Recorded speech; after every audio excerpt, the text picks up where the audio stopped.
Okay, so in this video, I'm going to look a little bit at Rambo. I think that's important to look at different sides of the family. Sorry for the background noise, but here's a good side shot of Rambo in basically a stack position. He would do well. I think Kirk never had him evaluated by a judge in terms of his overall build and stuff. Notice top of the shoulder is right there, top of the hip. It's just a slight difference, not much. The judges might note, so you might remember from Wilson, who I had showed you, that they had noted not quite as much chest development as what they would like. They might note that with him. I don't know. Good shape overall on the face. He's got a slight little curve right here above the nose. I don't know how they might rate that. Tail is very nice. It's long and it's not overly curved, which is an important thing to note. If you were to stretch it out, it would easily, Wayne Curry, Lolo's breeder, always wanted the tail to touch the ground if you stretched it out. And that's not necessarily a requirement of the judges, but it's just something that they like. But he's got a good overall shape and position there. I've got a couple other photos. Notice when he's in a fighting stance here, it curves just a little bit upward, when he's excited, but not too much. Got a nice wide, broad head right here, you can see. So as a stud dog, that's something they look for. That's a good photo of Rambo as well. Notice the ears are well shaped, smooth, and if he was to have them both like pointed straight up at the same time, they would be parallel. They want the insides of the ears to be basically parallel more or less to each other, so that the ears are straight up, not like cocked out to the sides or whatnot. And you can see he's got a little better chest development here. One good thing too about Rambo is he's got deep pigment, which is what the judges typically like. Even though he's a sable, and you can see he's even possibly got a little bit of silvery tones in here, he's very dark eyes, dark skin around the eyes. They also like for the skin around the mouth, the toes, toenails, the paws and pads of the feet, insides of the ears. They prefer dark pigment on the skin, and it usually shows up in the coat too. Darker is preferred by the judges. So that's just kind of how it. Also notice his nose too. Any pink, you might have noticed that in the breed standard, pink spots on the nose or clearish looking spots on the nose is points off or whatever. They want dark pigment on everything. Nice wide, broad, studly head right there as well. Rambo's a DDR dog, which means East German. And one of the features you may notice, he's a distant, not super distant actually. He's like I think a fourth or fifth cousin of Jake. One of the noticeable features there, they got a broad space between the eyes there, like a really broad forehead, and more wide set eyes. It's kind of a noticeable feature of DDR dogs that's easy to spot. I'll go into what DDR dogs are in just a minute. Right there, you can see he's got a really beautiful head.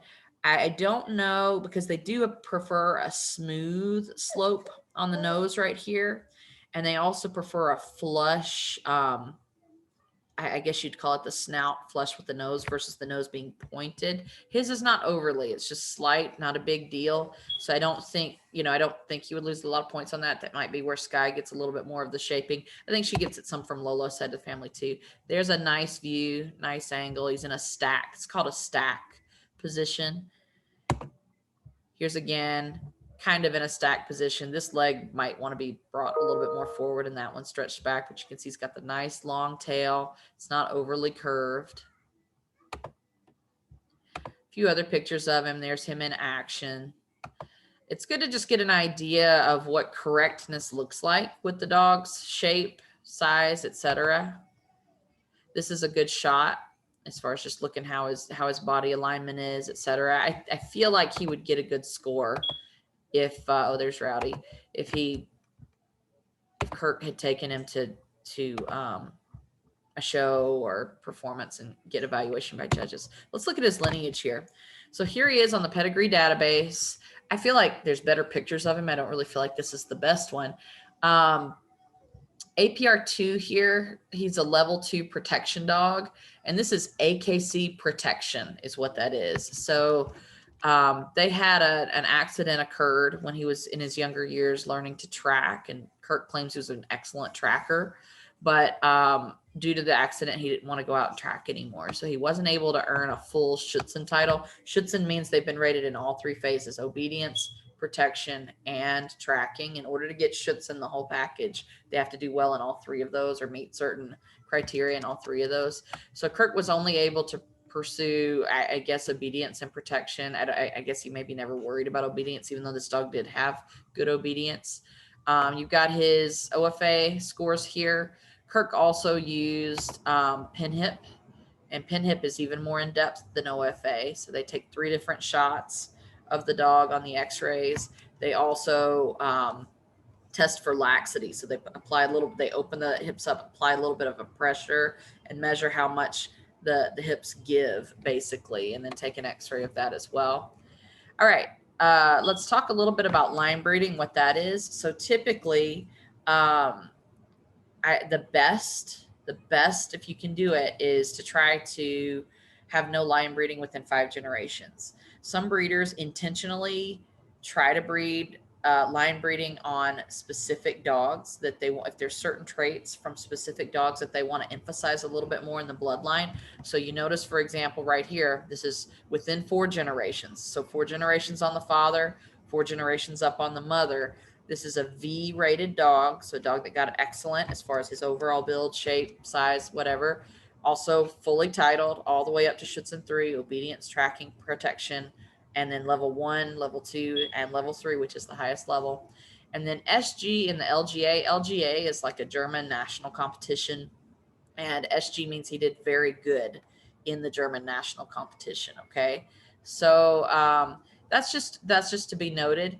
There's a couple of other dogs too that you'll find 4 or 5 generations up, right, on Rambo's heritage. So 4 generations up on, if you go on Rambo's father line, 5 generations up if you go on his mother line. Another V-rated dog who's Schutzen 3. Another V-rated dog who's Schutzen 3. FH is an advanced tracking title. I had to look that one up and double check it. PSH is usually like police work where they do different things with the dog. So Schutzen is on like a structured field with very few distractions. They do fire a gunshot, and they do typically have a couple of other dogs sitting on the edges of the field, and a few people, judges and stuff, walking around. But with police work protection, they put numerous distractions on the field. They try to set it up like a neighborhood. They put dogs in cars and have different situations dealing with vehicles, all kinds of different stuff. They'll even have people throwing things at the dog whenever the dog's doing his training and his testing. So it's kind of, if a dog has a police work title, that's pretty cool, because it shows that he's more of a real dog. Sometimes they have trouble with dogs who perform very well in a structured environment on a Schutzen field, but when it comes down to like true law enforcement work where someone's actually trying to attack the dog, or there's all kinds of distractions, or you're in a neighborhood, or chasing someone down, it can be a little bit different. So it's kind of cool when you see dogs that have also achieved well in actual police work titling or whatever. Okay. On Rambo's side of the family here, we've got Puck von Grafenthal. This is a famous, Grafenthal's a famous kennel in Germany, and they focus on East German dogs. He's got a V rating. He's Schutzen 3. Okay, so that's important. If you look at him, we'll just take a quick look at Puck. Again, just to familiarize yourself with what a V rating and show looks like, what's the correct structure and stuff. Here's how his head is shaped. Here's how his chest. He's got a little bit more chest poking out there. Top of the shoulder, just barely, not much, but just barely above the top of the hip, especially when the leg is stretched out, got the tail down, etc. This dog also got KKL 1 or Korkalask 1, so that's a different group that he was assessed by one group up here. Another separate organization, completely separate organization, evaluated him and also gave him a level 1, which is the highest as well. So 2 different organizations agreed that this dog was very well built according to the breed standard. One thing I've noticed about Puck, just from tracing his descendants, is he throws very good hips. He's got numerous, if you look in like the descendants tab here, where you've got his progeny, look how many offspring he's got. So this is like children as well as grandchildren, and not all of them may be pictured, so you might have even more than this, but there's just a ton of dogs I've noticed that out of his offspring that scored very well on their hips. So hopefully some of that will come through. Um, this is a breed report. They don't all, people who upload these entries about the dog don't always have the breed report, but if they do, it kind of gives, like, these are just notes that the judges made. Okay, like as far as the dog's overall build, shape, size, etc. So I'm not I'm not an expert at this, but you can see, just some notes that were made about him. He was line bred also, 5 generations up on the mother as well as the father. You'll see a dog that is in common. And I want to point some things out here. So I'll get to the DDR stuff in just a minute. But when it comes to females, why is Lolo so special? Why is Sky so special, at least in Deb's point of view? This is a female who has a V rating right here. And I showed in a previous video, I showed Lolo's mother as well as her grandmother, one of her grandmothers, who both got a V rating. And to me, were just very beautiful dogs. But honestly, for females here, this is a V rated dog. She might have been young when this was taken. Like maybe she's only a year old or something. And so her head's kind of big, but maybe the rest of the body hasn't filled out yet. But honestly, the females, to me, she got V rated as well as a Corcolas 1 here. I don't see very many females that are built as well as Lolo. I've only seen maybe 2 or 3 out there, and one of them was Lolo's mother. Who I feel like are built that well. And so the female that, the perfect, idealistic, this is the perfect shape, size, everything of the German Shepherd, how it should look. You see that a lot more with the males, just as you would with like a bull versus cows. They're built different. So, a beautifully stunning bull, he's just naturally going to have a big wide head, smooth curves on his body, big thick chest. That's just how the males are built. Or a buck, if you're looking at deer versus a doe. In general, the females, when it mentions in the breed report or the breed standard on AKC, a masculine look or a feminine look, the females, it's natural. They tend to have smaller head shape, not as much chest development, not as big in size. So they're not as broad on the forehead. Those are just feminine features, feminine, traits, if you will. So let me show you a couple more. But yet this dog received a V from the judges. This is a female who got a V. Here's his mother. This is a pretty well-known dog as well in the female world. She was located in Eastern Washington, or Western Washington, I should say, near the coast. A breeder out there owned her. So I've seen several of her descendants. Schrader House, Gene Schrader had a couple of this dog's descendants, or like I think maybe her sister's descendants, close relatives. So I got to see close relatives of this dog. This is a nice tail shape right here, not overly curved. If you stretch it out, it would touch the ground. But look at the head size here and the head shape, smaller. This is a V-rated dog who also got Corcolas 1. So 2 different organizations gave this female a highest score on her overall shape and size. So again, like I've heard comments that, I think Sky's head's too small or this or that. And I'm like, honestly, no, like for females, especially, they don't, they're just not as flashy as the males in general. Here's another one. I kind of disagree with this rating, but here it is.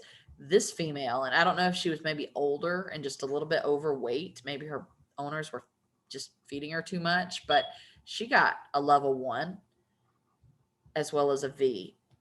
I would kind of disagree. I mean, I feel like I've seen prettier dogs than this, but they're looking at her overall shape of the head, shape of the body, etc. I think maybe her owners just are really overfeeding her, but she's holding some medals here. Best of breed variety, veteran international champion, or whatever. And she got a Schutzen 3. So performance-wise, she must have really done well on all of her tests, in competitions that she had to do. But I wanted to just point this out. I feel like there's a reason Deb and others are interested in our dogs, even though they're not titled, is when they look at them like, wow, they are very well built according to the breed standard, especially for females. So let me talk about really quickly What does DDR mean? So DDR means East German, and that means the dogs originated in East Germany during the period of communism. So you see the DDR listed in the registration number right here. Here's another one that's got the DDR listed. So even though these are SZ, if you see the SZ here, that means West or Open Germany. And this was 1992, so all of Germany was together by that point. But SZ is a registration. The West German registration uses an SZ in the front of the dog's registration number. AKC uses a DN in front of the dog's registration number. So looking at the dog's actual registration number tells you where he originated, or where he was registered at least first. So what some breeders are trying to do, so Jake's breeder, for example, also Rambo's original breeder, when East Germany closed down, a lot of people tried as best they could to get some of the dogs. Some of them were euthanized because they were owned by the government, etc. But they were valuable dogs. They had super high standards in East Germany. One of the very, very, very few things about, I guess, having a communist country is people were not allowed to breed dogs just on their own.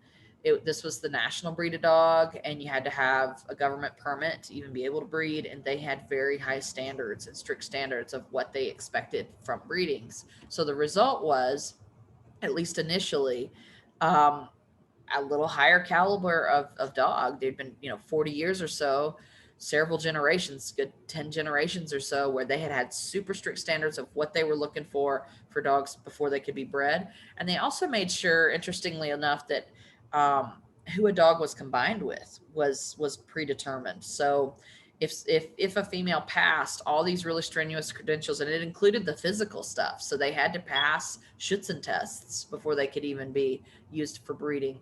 But then they would select, based on the traits they were seeing in the female, they would then select what males were suitable for the female. So it wasn't just a matter of like breeding her to whoever type of thing. So a lot of people went after these whenever East Germany closed down. There weren't very many who made it out. The government, unfortunately, euthanized a lot of them. So they were very valuable. Even Wayne, Lolo's breeder, had a couple earlier when, before I met him, and then even a couple that were still left when I met him. Lux, who was Jean Schrader's one of her favorite dogs. Lord, who is actually Bandit's father. I'll show you Lord in a little bit. Those were all DDR dogs, East German dogs. And what some breeders sought to do was to obtain as many DDR East German dogs as possible and breed them together in order to preserve those bloodlines. The problem, as you'll see, you see the DDRs. Some of these this is showing SZ, but if you follow him back, his parent, House Iris, is known for, it's a breeder in Germany, but they're known for using DDR bloodlines. So he's got no common ancestry in 5 generations, and these are all, you can see the DDR in front of the names of these dogs, okay? But the problem now, several generations later, is there just weren't enough full-blooded East German dogs to be able to continue those lines indefinitely without doing some line breeding. So I follow like dog forums occasionally when I've got time, and try to like keep up with what different breeders are doing and commentary and things like that. It's been kind of a problem in recent years, about the last 5-10 years especially. Honestly, they're running out of full-blooded DDR dogs that can be bred to other DDR dogs without line breeding. And so you see with Rambo here, or this is Puck, but Rambo, for example, they're doing cousin breedings. Okay. It's not considered bad if it's distant like this. It's not considered, it's a normal practice, and it's been done even in the early history of the German Shepherd. Scarily enough, they were breeding cousins of dogs to each other when they were doing the foundation dogs of the breed. And so there's some beliefs that certain weaker traits were embedded early on, even 100 years ago when they were first establishing the breed. But then the problem is you end up with excellent world champions and stuff like that, who you've got a little bit more emphasis from that bloodline, But if that dog had any weaknesses, you've got a little more emphasis potentially of those weaknesses in the bloodline as well. And then also just from a medical standpoint, if you continue line breeding cousins together, breeding cousins together after 3 or 4 generations, what's going to happen? There's going to be some problems. So that's what is a concern right now. The other concern is that several generations down the line, so East Germany went down in 1989, and a lot of the dogs that came out of East Germany initially, and then their immediate descendants, children, grandchildren, or whatever, were still upholding some of those excellent traits. But a lot of concerns that have happened now is that breeders are fighting so hard to breed DDR dogs, East German dogs, to only other DDR dogs without regards to what traits are being preserved there. So they're trying so hard just to find any DDR dog out there that's not close cousins with their dog. Oh, I found one. Let's breed to that one, without thinking about, okay, here's what traits my female has. What traits do I need to look for in the stud? They're just not even looking at that, because they're just basically trying so hard to find another DDR dog to keep the bloodline pure, so to speak. So many breeders are reaching the conclusion now that it was great for a few generations that we were able to kind of preserve these full-blooded DDR lines from East Germany. They're valuable, but at the same time, now they need to be outcrossed with other nice bloodlines of dogs in order to just make sure there's no inbreeding going on, and then also think about what traits are needed. So one of the weaker traits that's being reported with a lot of full-blooded DDR dogs is that they're beautiful, great pets, but they're not able to hold up to the stress tests. So when they're placed under stress, they might be able to go and get on a sleeve and do protection work in a structured environment where nobody's hitting them or being rough with them. But if you try to rough them up a little bit, wrestle with them a little bit, or hit them, like real police work situations where somebody, they've attacked somebody and that person is fighting, then the dogs break down too easily. They're not tough enough to be able to withstand some pressure. So they call it a low stress threshold. They're not able to handle stress at the level that they truly would need to be able to in a real type of protection situation. So that's a big concern in the breeder world right now, and in the training world. So people like Deb, who train the dogs actively, they typically, trainers now aren't using full DDR dogs anymore. Eric, who was at Weber House, he was a full DDR dog, and her commentary was the same. She's like, he achieved all of his titles. I got him all the way up to a Schutzen 3. He also got a V rating. But if someone was to kick down the door at my house, I'm really not sure if he would go get his ball and bring the guy his ball, or if he really would protect me. This other dog, on the other hand, Togo, out of the Czech Republic, I would say, yes, if someone really broke down the door, Togo would go and attack him. Like that's kind of the concern that's out there, is that you can have dogs that perform really well on the field, but they're not holding up so well in real situations. And even police officers who take some of these dogs from different breeders and then actually try to put them out on the streets or put them to use are noting a lot of the same things. Like, I like the DDRs, but at the same time, they're not tough enough.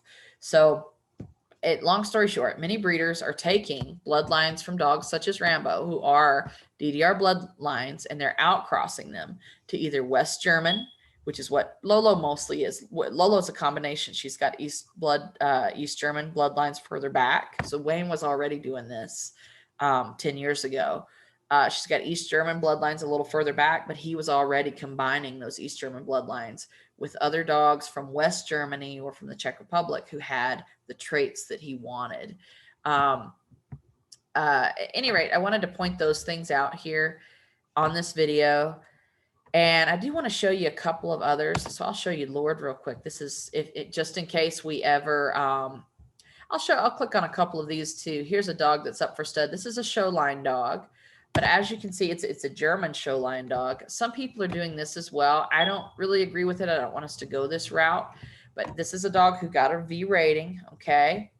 He is, let's see. There he is. Look at the nice shape of the head, nice shape of the body. He's a little bit more slanty on the back, but still he received a V. So a lot of people are complaining about that. He got an IPO1 title, so he's got some German. Let me be clear, they're German show line dogs, but also he's got at least a level 1 title in his obedience, protection, etc. Some people are outcrossing working bloodline dogs with show line dogs, such as maybe this one, who've got some basic credentials and basic abilities, but they're doing it so that there's completely no overlap on the line breeding, like absolutely outcross within 5 generations. I don't agree with it. I'd prefer not to get to that point. German show lines are known for being better than American ones. American ones were really doing the hardcore sloped backs. You can notice his is sloped a little more, but not as it's not as exaggerated. And they were at least testing for hips and elbows and stuff, and they do at least try to train them in the basic requirements of work. So if it is a show line dog in Germany, usually it'll still have at least like a level 1 credential, so he can do some of the basic things. Obedience, protection, tracking, or whatever. I'd rather shy against it. I'd rather not get to that point. But let me do a quick pedigree search here. I'd like to show you Lord, just in case we ever do decide if we're able to get Howard to do a stud lineup with Bandit. So Lord, Jake's breeder, Gene Schrader, had 2 or 3 of Lord's immediate descendants, so children, grandchildren on her property. There's Lord. He was a V-rated dog. Corcalas won, so 2 different groups rated him a perfect, very high score there. He was Schutzen 3.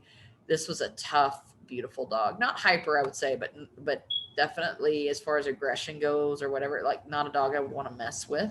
He was able to be passive. He wasn't, a problem dog. But he was just really both parents there have got the V rating and the Schutzen 3. And you'll see some overlap genetically, though. So here's a dog that we just looked at who's in Rambo's heritage. So we'd have to be careful. I looked up Bandit already, and I think he's like 5 generations or something removed.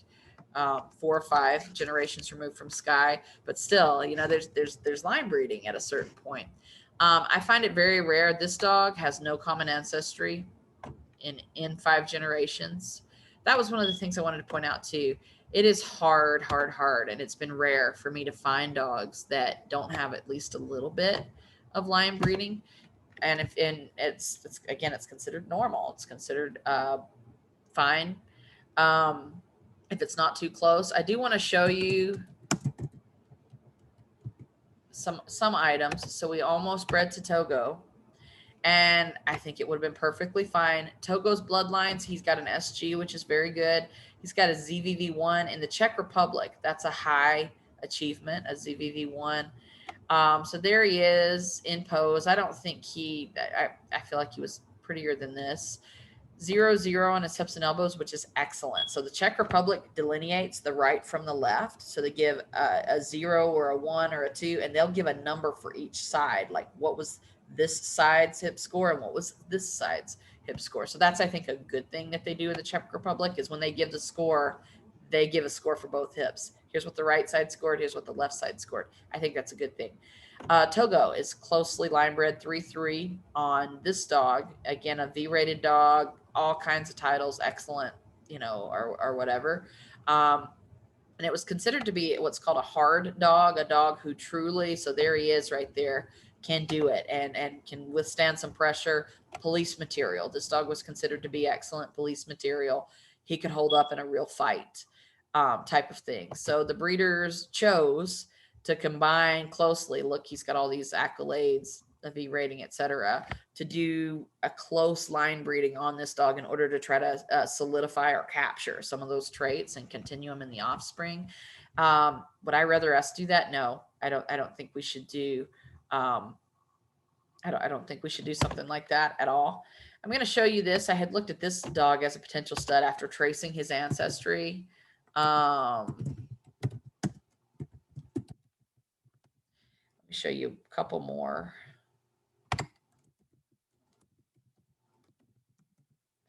So this was a dog. So I traced some of the bloodlines that Wayne Lolo's breeder was working with. And then I traced those dogs' descendants. This dog was already deceased. I was interested in him, but he was already deceased when I found him. So I contacted the owner. Notice he's been 5'5", so 5 generations up. That's fairly distant. That's fifth cousins or whatever, fairly distant. But let me show you his descendants. So I contacted the guy who owned him. Dieter had already been deceased, and he died. He believed he was kind of a grass eater. And naturally, he said, and he got into some grass that had been sprayed with Roundup or whatever and died. So here's the son. And as you can see, he's kind of got a little odd. I don't necessarily like the shape of the face, but this guy still had his son, was willing to offer his son out to stud with us. And he has achieved high titles with him. So IPO3 here. FH1 is a tracking title, an additional tracking title. I'm not sure about this one, but he's a highly titled dog, okay, as far as his abilities go. Let me show you this, though. So I did consider, like, well, maybe we could try to, this guy was going to work with us, try to breed this dog to Sky. Here's the mother of that dog, though. She's got an SG rating. She passed. So on KKL, she passed Corkalask. That means she wasn't at the level 1. She wasn't at the level 2. The highest is level 1 for them. The second highest is level 2. She passed at least. So that's okay, but she wasn't great. So they noted some things about her. But more importantly, look how closely she was line bred. 3-2. Okay. So this is something I've learned to always check on and be careful of. No matter how impressed I am with a dog, trying to look up the ancestry and the heritage and check to make sure, was there any close line breeding? And if so, who was it on, so to speak? What was the connection? What was the common shared ancestor? I don't know this dog. He was a WUSV competitor. I can see that here, which is great. But 2 generations up and 3 generations up, to me, and you can see how close, this gives you a percentage of the line breeding. So if you look at her ancestry, we're looking for Ugo here, Ugo. There he is. So here's her father, her grandfather, her great-grandfather. So Ugo is her great-grandfather. He's also, on the mom's side, her grandfather. So there's her mom. This was her mom's dad. So she basically, even though it's half, if you will, it's not a full, it's not like the same grandmother and grandfather. It's a half second, third cousin. I don't like this. I don't agree with this. To me, but it's out there. And so I think it's important. Like I said, it's rare to find dogs that don't have a common ancestor somewhere within 5 generations. Seeing a dog that has a 4 or 5, something like that, is super common. Lolo does, even Rambo does. It's just a lot of these breeders, when someone ships a dog from Europe over to the States, or they order a frozen semen from Europe on a famous dog, they'll breed and have puppies. Other breeders snatch up some of those puppies, and then they raise puppies. And then, so it's really hard to find truly completely outcrossed dogs. And if you look at, this is only looking at 5 generations. If you look at 7 generations, which is like the next level that I'd like to eventually get to, if we do continue our bloodline, it's even harder. It's even harder to find dogs. Even if they clear it in 5 generations, I've maybe only seen 1 or 2 dogs out there, stud dogs, that are here in the States that have got no common ancestry whatsoever in 7 generations. So that's even harder. Anyway, I wanted to just point that out as a caution, because if we do, and I would love for everybody to help us to continue researching a couple of other studs out there or whatever, but these are things we just want to be careful of.